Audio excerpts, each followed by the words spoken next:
who's one of the world's leading authorities on the Sicilian mafia, has the coolest research program I know, which consists of interviewing mafia dons about their business. And his writing is also really, really accessible. So if you're interested in taking a look, go look up Diego Gambetta.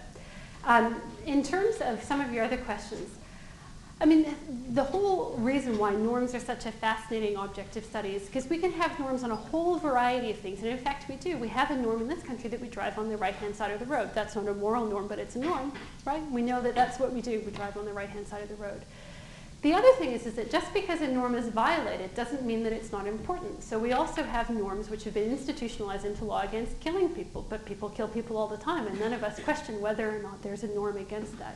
So we do see all kinds of instances. There are many, many, many instances out there of states hiring mercenaries or hiring other manifestations of private force or engaging in this sort of behavior. And those don't mean that there isn't a norm.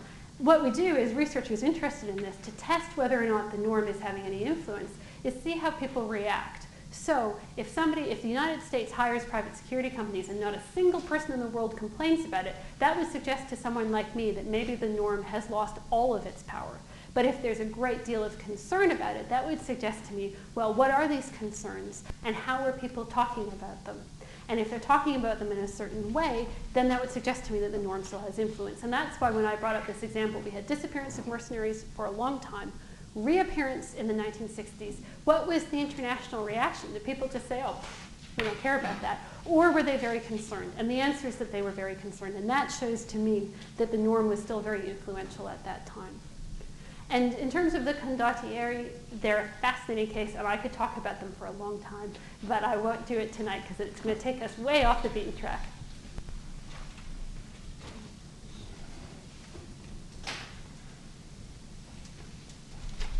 I wanted to ask about going from law to back to a norm. Mm-hmm. Usually when in society we go from a norm to law. Mm-hmm. So how would the international community be able to govern force by going back to a norm? Would that mean abolishing the current law? Well, in fact, we would think that norms would normally come before law, but if you really think about it, sometimes it's the other way around. So for example, all across the Western world, people put in laws in place domestically about the death penalty, even though the vast majority of the public was actually pro the death penalty. So in that case, creating the law might have led to a social norm that the death penalty was bad. So things can go in the opposite direction quite easily. And we often see both international lawmakers and domestic lawmakers trying to sort of lead public opinion by creating a law on a specific issue. But would the law itself be, in order to go back to the norm, would this law have to be abolished? Yes. I think that abolishing this law, this particular law that I talked about today, Article 47, would be quite difficult because it's part of this great big body of the Geneva Conventions. But creating an additional law is certainly necessary. What we have now is inadequate and is probably damaging the norm. Over there, and then... Hi, thanks for your talk tonight. If I say international intellectual property rights, do you know where I'm going in terms of that idea? No. Okay. As an example, in Alberta, there was an artist who wanted to prevent a pipeline going across his land. Mm-hmm. And he had been engaged in a number of very documented years of producing large works of art on his property. Mm-hmm. This prevented the oil companies from, they have all rights because of mineral rights encased in law. But his copyright law on his art was threatening enough to stop the oil companies.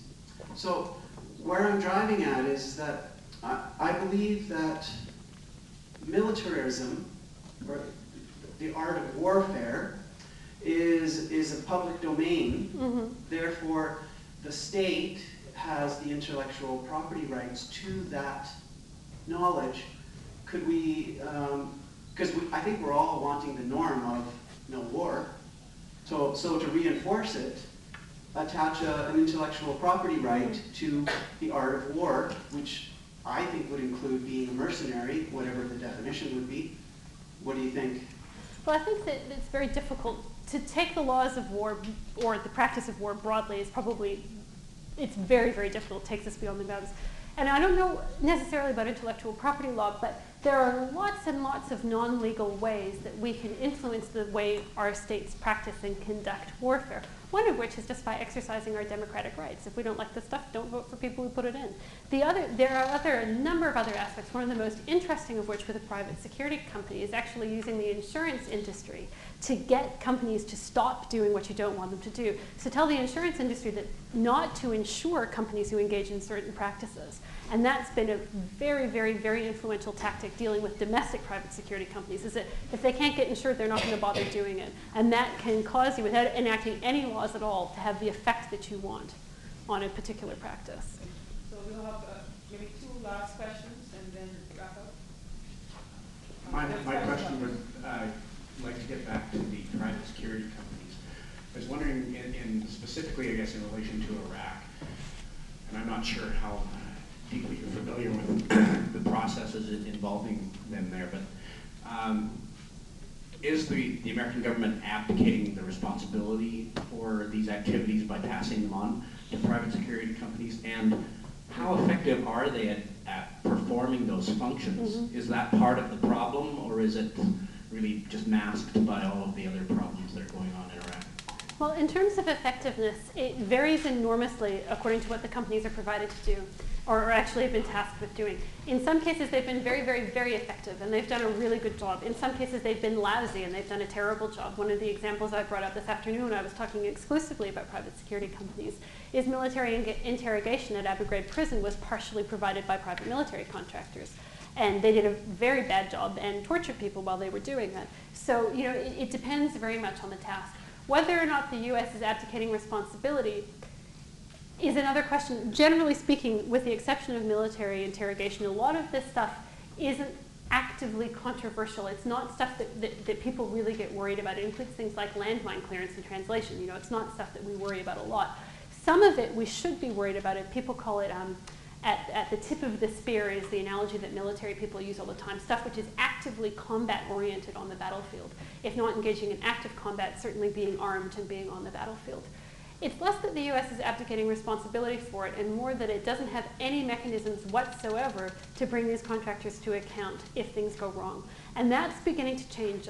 We were talking this afternoon. In the past, since the Democrats took control of Congress, there have been a number of initiatives trying to devise better regulation on this particular issue, because they do cause a great deal of problems.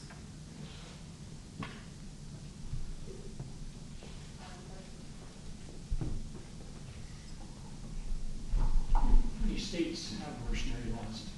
How many states have mercenary laws? Well, a very large number of states, which I can't remember off the top of my head, have 19th century laws about mercenaries, foreign enlistment acts, and it's quite a large proportion. Certainly every European state in this system in the 19th century, and the US and Canada and Australia, has some sort of foreign enlistment legislation. However, that legislation was largely devised to deal with the problems caused by privateers. It wasn't necessarily specific to mercenaries, although it could be applied to mercenaries. And not only that, it's never actually been used. Most of those pieces of legislation have never been used. And the Diplock report, which I mentioned, this British government inquiry in the 70s, one of its tasks was to look into that legislation to see whether or not it could be updated to apply to mercenaries. And the conclusion was it was actually so antiquated that it was totally inappropriate. It was a 19th century tool for a 20th century job. Well, if there are no more questions, I would like to invite you to join me in thanking Dr. Sarah Percy for a very informative and stimulating